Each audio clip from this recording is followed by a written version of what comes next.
ধন্যবাদ সবাইকে। নতুন একটা অঙ্ক নিয়ে আসছি সংখ্যা পদ্ধতির। খ নাম্বারে এরকম একটা অঙ্ক সাধারণত আসে বা আসবে তোমাদের। 2 নাম্বার থাকবে। যেমন দেখো 6+2 = হচ্ছে 10। এটা একটা অক্টাল সংখ্যা পদ্ধতির যোগ।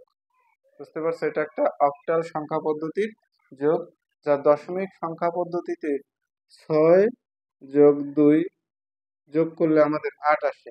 আর অক্টাল সংখ্যা পদ্ধতিতে 6+2 = 10 আসে। আগে এটা বুঝতে হবে যে জেনারেল যে আমরা ম্যাথ করি, জেনারেল যে অঙ্কগুলো করি সেটা হচ্ছে 6+2 = হচ্ছে 8, কিন্তু অক্টাল পদ্ধতিতে 6+2 = 10।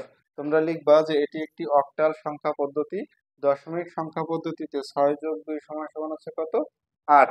অর্থাৎ অক্টাল সংখ্যা পদ্ধতিতে 7-এর পরবর্তী সংখ্যা 10 বা দশমিক পদ্ধতির সমতুল্য মান হচ্ছে 8।